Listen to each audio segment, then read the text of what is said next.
Well, good morning, everyone. Welcome to the Washington Area Chamber of Commerce Business Breakfast Meeting. And of course, this morning it's a little different than usual. It's our virtual meeting. So we want to thank you for joining us.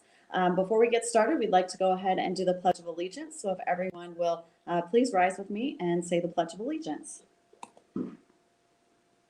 I pledge allegiance to the flag of the United States of America and to the republic for which it stands, one nation, under God, indivisible, with liberty and justice for all. Thank you. And now I'd like to introduce Paul Bruni to give our invocation. Good morning, all. Please bow your head and pray with us this morning. Most gracious God, thank you for our great community as we come to you today seeking your blessing upon our community and all those who are assembled here. Grant us during these trying times, we pray, unity in our homes, our businesses, our community, our state, and our nation, and our world. Empower us to play our part in creating that unity in our individual lives, in our public and professional service, and as we further the aims of this chamber to promote healthy businesses, to improve education systems, to encourage the development of new leaders, and to advocate our elected officials to seek the prosperity and harmony of this place we call home. Where our efforts are in accordance to your will, bless them that they may flourish, and where we seek our own benefit over the good of our neighbors, bend our hearts toward the right. Send your spirit to be present around these tables and to be known and heard by these board members and all who lead this community. Accept our thanks for the blessings we have received, for the food we enjoy, and send forth from here as ambassadors for your kingdom. This we pray in your name. Amen. Thank you, Paul. Before we get started with our program, I want to take this opportunity to thank our sponsors and everybody that has supported us. 2020 has definitely been an interesting year for everyone, and we're looking forward to 2021, and hopefully it will be a better year for everyone. So thank you to those sponsors for continuing to support us. Thank you to all of you members for supporting us as well. We hope to continue moving forward as we work together. I'd also like to thank our restaurants this morning for supplying breakfast. Hopefully everyone was able to take advantage of that. It gave us an opportunity to get some of our restaurants that do breakfast that maybe we aren't usually able to use for some of our meetings. So thank you to those restaurants for supplying breakfast, and thank you to everyone that supported them and enjoyed a wonderful breakfast. I'd now like to move through our program, and we'll go ahead with and start out with John Ballman. He is our 2021 Fair Chairman. So take it away, John. Well, thank you, JB. Good morning, everyone. I'm back again in a little different capacity, I guess we would say. But again, my name is John Ballman, and I am honored to be serving as the chairman for the 2021 Washington Town and Country Fair. 2020 was an interesting year, to say the least. Unfortunately, we were unable to have our annual fair, but we were able to host a fantastic market show and livestock auction. The Fair Board was determined to offer this key part of the fair to reward the students for the the students and exhibitors for their hard work they had already done, as well as supplement many of their college plans. The show and auction presented its challenges, but with support of countless volunteers, wonderful sponsors, as well as our auction buyers, we were able to generate nearly $292,000 for our exhibitors. Although down from previous years, we had a total of 224 market animals shown over the 2-day period. The circumstances were very unique, but I believe everything went off without a glitch.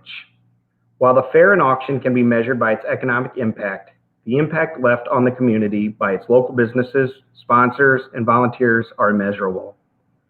This support is greatly appreciated, and that is what allows the fair and auction to continue to succeed. Plans are in full swing to just dig it again in 2021. This could not be possible without our fantastic volunteer fair board.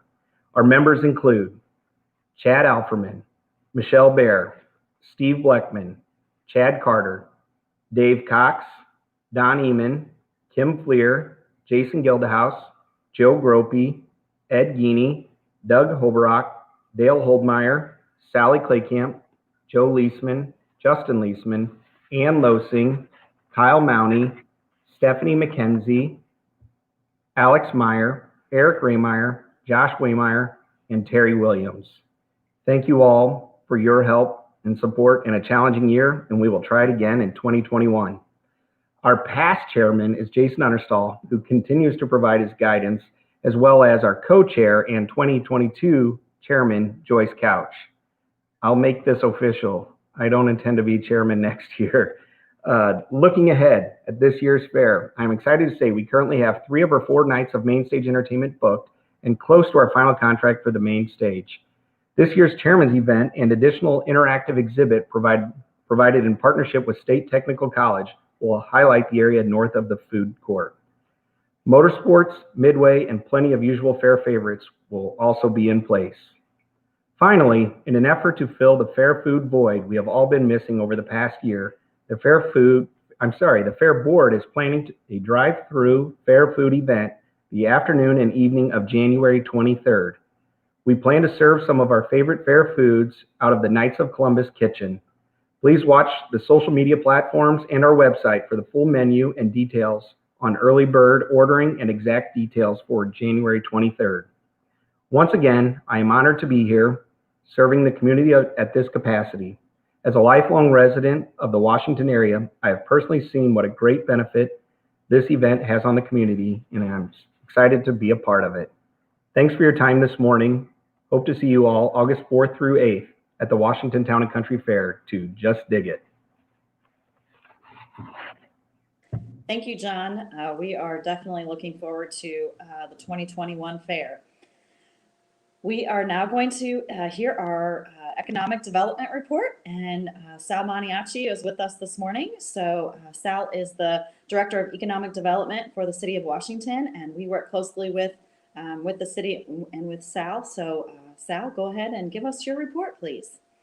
All right. Thank you. Good morning, everybody. I wish I could have seen everyone in person today at the banquet hall, eating some delicious breakfast, but I hope everyone picked up their breakfast of choice and is enjoying it. I do want to thank the Chamber for putting this together virtually for us. It's been a difficult year to say the least, but I do want to applaud the Chamber for everything they did to still provide their services remotely or virtually throughout the past year. Us and the Chamber, we've been trying to be a resource to businesses and citizens throughout 2020 to find out information about federal programs or local COVID announcements. And I wouldn't have been able to do it without the help of the Chamber staff or our staff up here at City Hall. Sherry Claycamp and Marlon Heidman have been a big help as well. So I just want to start with a big thank you to all of them, and either working late or working from home. All of them were instrumental in helping us get information out to the businesses and fielding questions through the lockdown and beyond. So normally with these speeches, I give an overview of the past year and talk a little about moving forward. So obviously I'll still do that. I think we can all agree we are sick of talking about 2020 and COVID and crummy news. So I'm going to focus strictly on the good things that came out of 2020 here locally. And I'll kind of start chronologically here. First of all, Melton was able to move into their building, which is very exciting. They made that announcement last year about their expansion. But we are happy to see them get settled into their 365,000 square foot building on the west side of the industrial park off Highway 100. And that doubles their operations here locally, which is amazing. I was fortunate enough to get a tour right before the lockdown.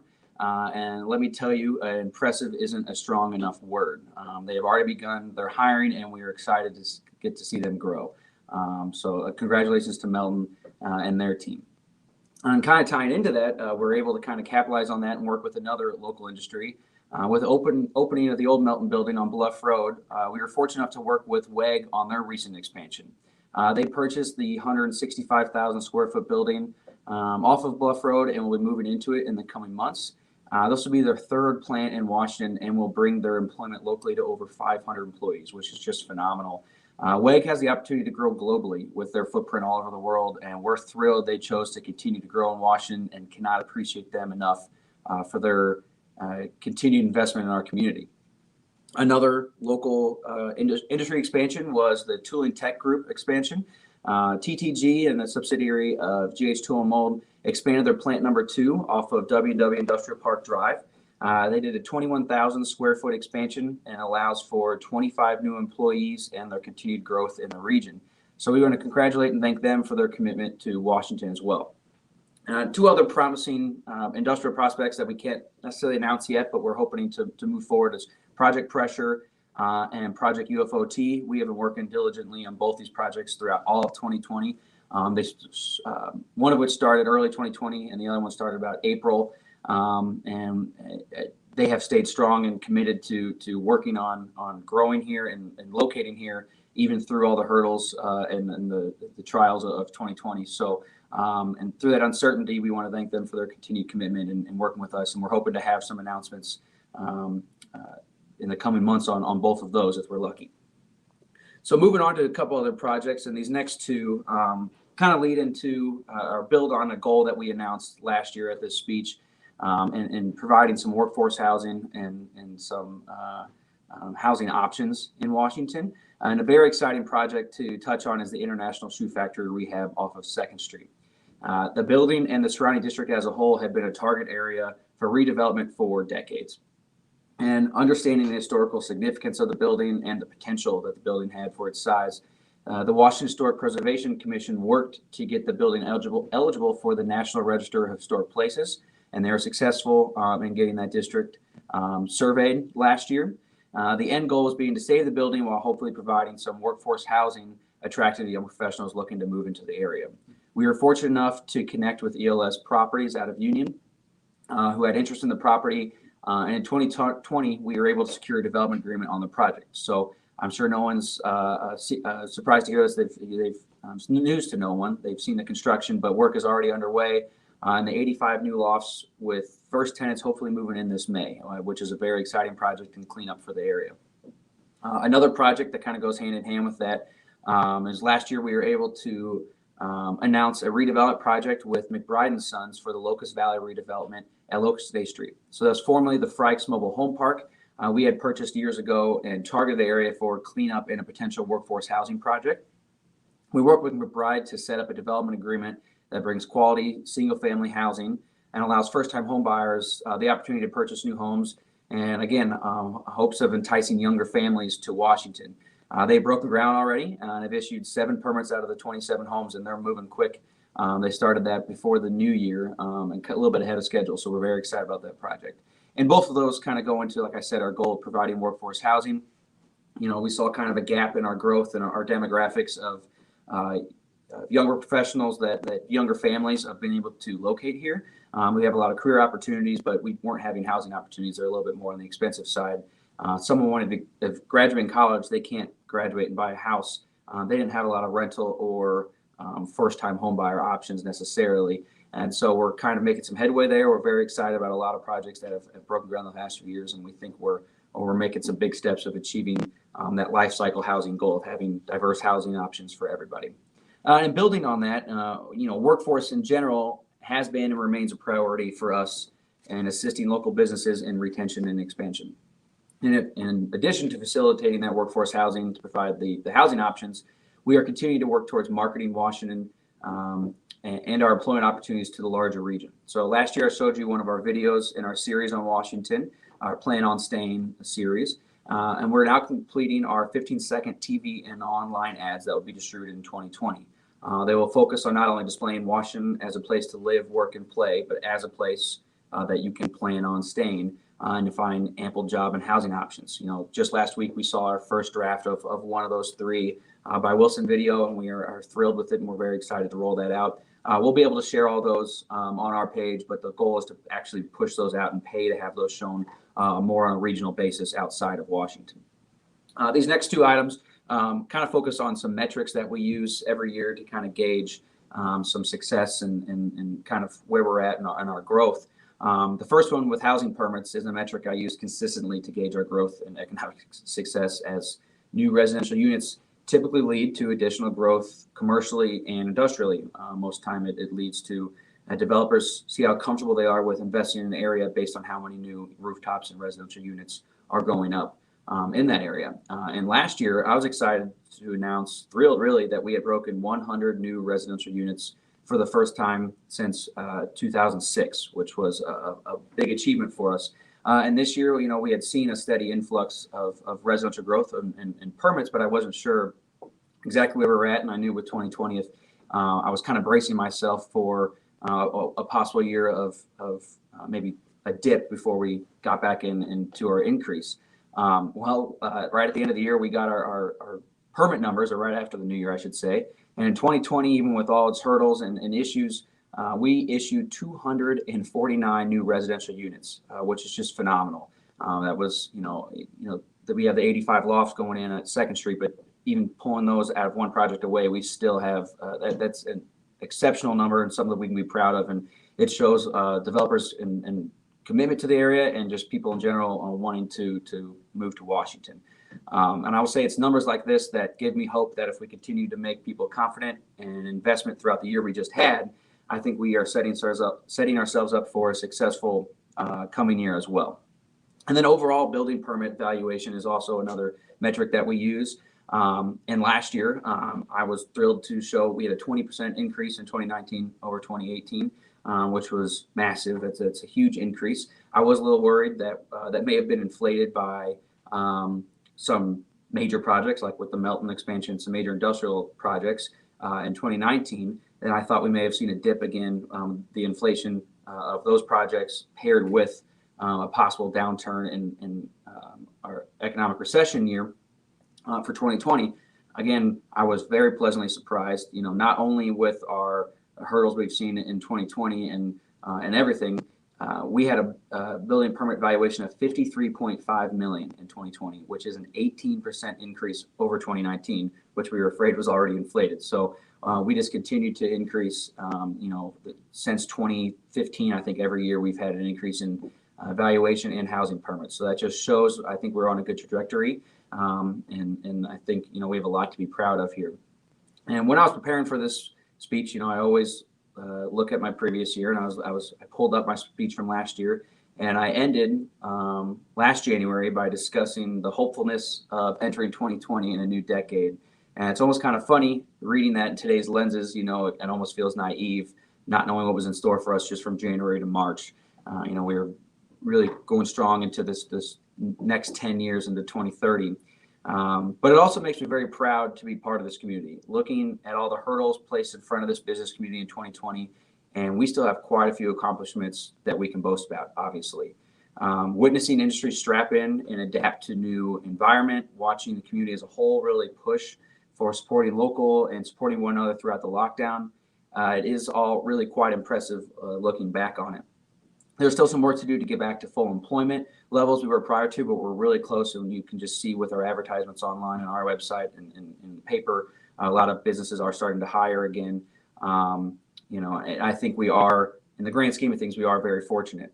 It was very easy to be pessimistic in 2020, obviously, but it's because of this community's resilience and tenacity that I think it's easier to be optimistic heading into this new year. I'm confident we're in for a strong 2021. And I thank all of you for continuing to work to make Washington what it is. So thank you for having me this morning. I look forward to seeing everyone in person again, and let's have a good 2021. Thank you, Sal, for your report. We really appreciate it. Thank you for joining us this morning. We will move on to our chamber report and awards presentation. And here with us this morning is our 2020 Chamber Board Chair, Dan Cassett. Good morning. I appreciate it. Thank you to everyone. I have the privilege of chairing the Chamber Board of Directors in 2020. I've heard all the bad news. I've lived it, as well as realized there will still be challenges in the upcoming year. While I never wanted to hear the words, the new normal, again, I'm proud of the way that businesses and citizens adapted to their ever-changing circumstances. We're not back in the sunshine yet, but we'll get there because our community won't quit. We're from Washington and Chamber have done off for many years taking care of all the stuff that's gone bad. And for those times, that one short year of badness will not hurt us. Local businesses worked hard to survive in 2020, and it's no different for the chamber. From a financial standpoint, we felt all the strains and canceled fundraisers, and we're still here working for you, and that won't change. Where in the past our networking events were the top feature of the membership, in 2020, we became a hub of information for our members needing to send specific relief and resource emails, and changing the format of our weekly updates to include more resources and a chance for members to profile pages being viewed at an average of 27 times a day. Our directory generated 15,282 searches with 13 events, 5 ribbon cuttings, recognizing it was more important than ever to choose not to drop any members who were unable to pay the 2020 fees. For our 534 members, we hope you will agree that we have served you well and look forward to serving you in the future in 2021. This work for our membership was done by a hardworking board, pulling double duty while they managed to do their own businesses and help steer the chamber. I'd like to say thank you to them and for their dedication. I would also like to thank the girls in the office who helped me: Jennifer, president; Tammy Agragna, bookkeeper; Amanda Riesheimer, director of marketing; Cheryl Quino, events coordinator; Emily Underdown, tourism director; Olivia Robinson, who was an intern, who was a lot of help for us this year. I also would like to do some award presentations. I have 2 of them. Well, I have 3 altogether, but 2 for retiring members: Dave Polite,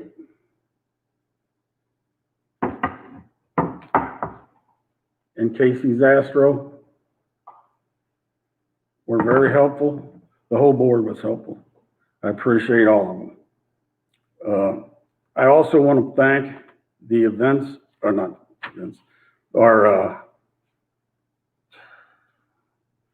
the businesses. We gave away 109 prizes in November for our Thankful for Our Community raffle that we put on. There were 77 businesses that donated 109 prizes, and we do really appreciate that. That was a very big help to us for raising money. I also have an award for Jennifer Giesick. I don't know that she knows she's getting this. She's a 20-year employee, and we have a little gift for her. Well, thank you. No, I didn't know that. Yeah, you're welcome. 20 years, but I guess I didn't think about an award. Well, sure. Everybody's entitled. All right. Now I want to introduce, or Jennifer, you introduce him, Paul. Thank you, Danny. It's definitely been an interesting year here at the chamber, and Danny's done a great job leading us. And, we definitely, our staff definitely appreciates Danny and him popping in and seeing us. So Danny, we do appreciate that. I'd now like to introduce our 2021 Chamber Board Chair, Paul Bruni. Good morning again, and thank you, JB. I'm honored, nervous, excited about being the 2021 Chamber Chairman. Obviously, this past year has been a trying year for a lot of businesses, Chamber included. That being said, I want to introduce our Chamber Board of Directors. I was going to say, as I announce your name, please stand and hold applause to the end, but I guess I don't need to do that.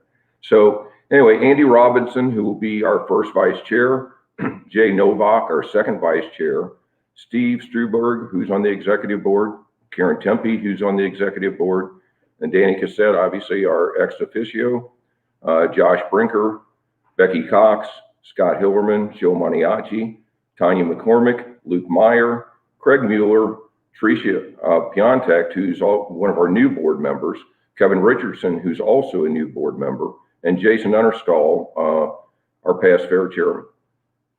A couple other things that I'd like to mention this morning is just utilizing your benefits that you have as a chamber member.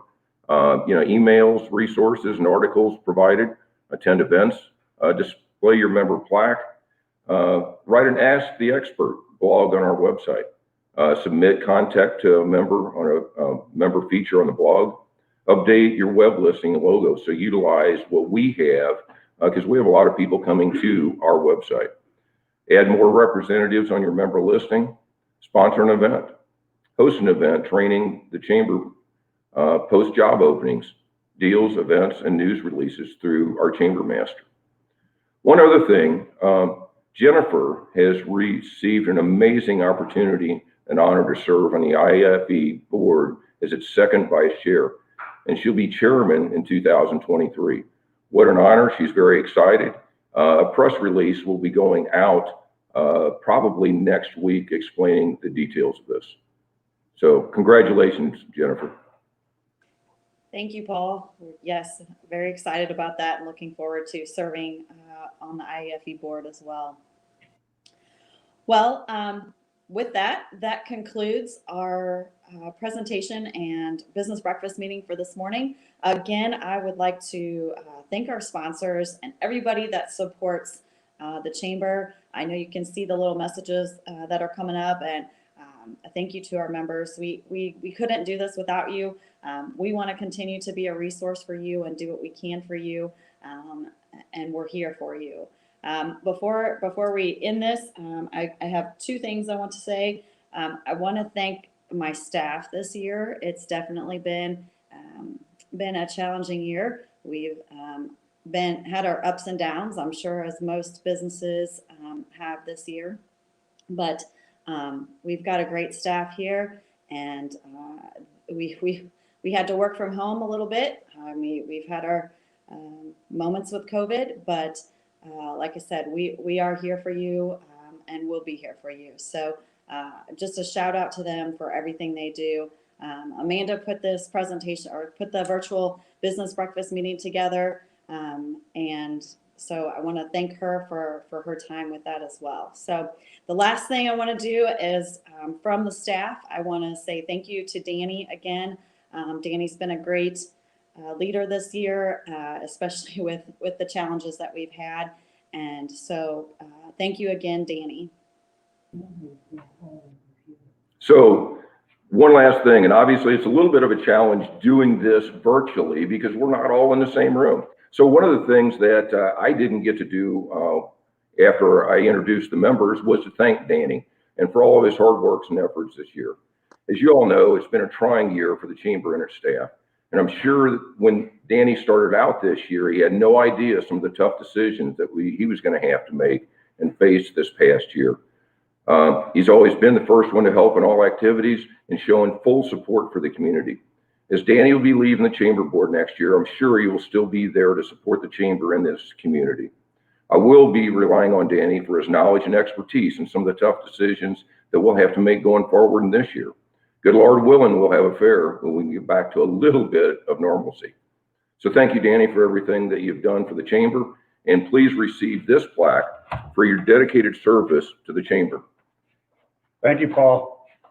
I do have one last remark that I kind of forgot. I forgot to thank the Fair Board, John and Joyce and everyone. I guess because the fair we didn't exist this year, although they went through all the work, all the headaches, and all the meetings, and I actually forgot a little bit when I was getting done. So I want to thank them now, and good evening, or good afternoon, whatever. We're done. Thank you all for joining us. We hope you have a great rest of your day. And you want to know why I ran back over here? Yeah. Oh, that's yours. Yeah.